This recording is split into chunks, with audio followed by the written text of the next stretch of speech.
Hey, it's me, and I'm JV, the Antique Autistic. Today, I would like to talk to you about what is most difficult for me as far as being autistic. Yes, I have the executive function problems and the sensory issues, and God knows the social issues, and all sorts of things. But I see something that's very rarely discussed, and I know that it's something that other autistics have because I've spoken to them about it, and I know it's something that not all autistics have, but it has personally been my biggest problem, and it has been a problem that has worsened with age. As I said before, I'm happy to be autistic, and as a matter of fact, I am so excited because I really believe that we are going to have great autistic community someday where whoever wants to can work and be whatever, whatever. We can be whatever.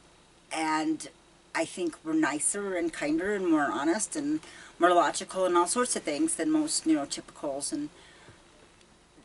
But it's been rough because we've been in a neurotypical world.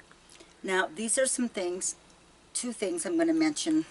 Actually, one that goes into two. I don't know whether to say one or two. But as it's been a problem for me that I know isn't for all autistics, but it's for many autistics. And that is, I don't just fall in love, okay? Every time I've loved, it's been a decision, and it's actually been a little bit hard, but then once I love forever. It never stops.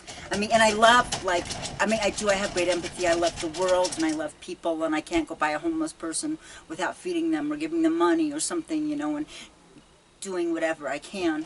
But my problem is that when I love somebody, and other autistics, the same thing, we don't stop. Which would be fine if you have someone who's going to love you back forever too. But the people I've made that commitment to, a lot of them haven't wanted to, I mean, it's just because people change and time this and that, and for me it's no, I made a commitment forever, and so it's very painful. Even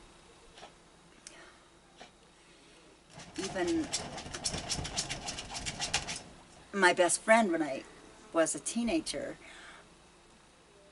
it still hurts that she went on and didn't want to be my best buddy anymore. It still hurts. I'm not yearning for her like I did for about 30 years, but 20 years, 30 years, a long time. But I still love her. I still love people who've hurt me too. I made a commitment to love a man who turned out to be a child molester, and when he thought I knew, which I didn't, that at the time that he was a child molester, he tried to destroy my life and did a pretty good job of it. And I still have love for him, and he's dead now, by the way, and I can't get rid of that, so I can't stop loving. Someone that I'm going to be interviewing is a guy who lost his wife almost 2 years ago. And he's a little older than me, and he can't stop feeling it. The grieving has not in any way diminished. It's every bit as raw and real as the day that it first happened.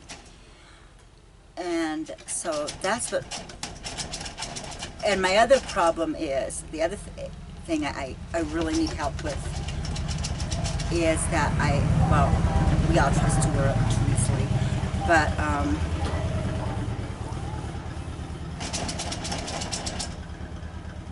I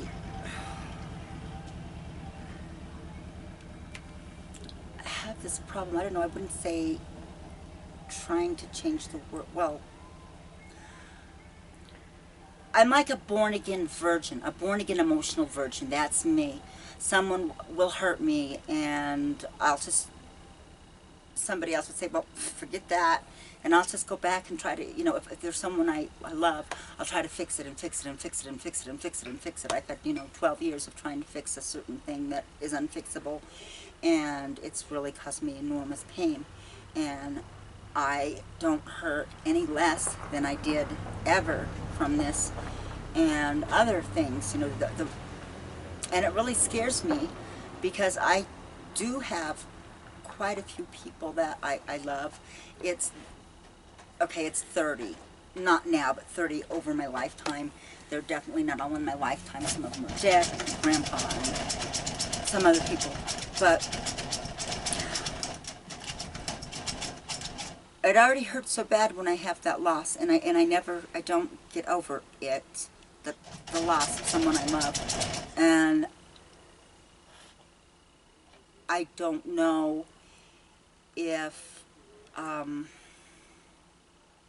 maybe some other autistic can help me with this, someone else who hasn't figured out a way, because I can't. It's really, really hard for me.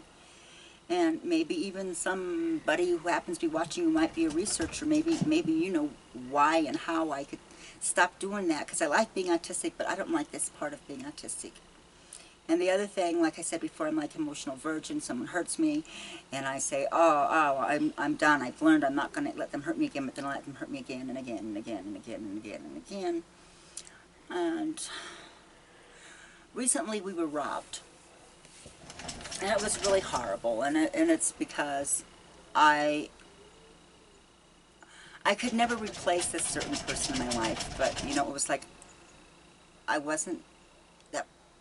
I brought someone who was homeless into our home, and it wasn't that I was trying to get this person to take the person I love's place as much as to take the space, so I could like have someone to pour that love onto that was meant for someone else that doesn't want it.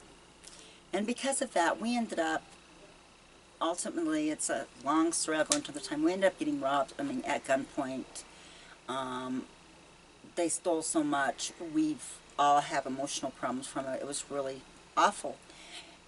And it's my fault, because you don't just, I know you just don't bring homeless people into your house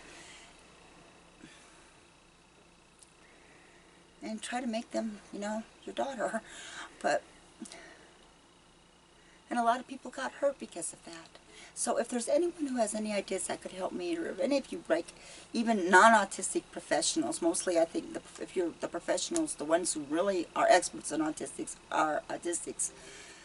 But maybe even some of you have a clue. Anyway, that's all I had to say. So, to the haters, I forget again. We're here. We're weird. Get used to it.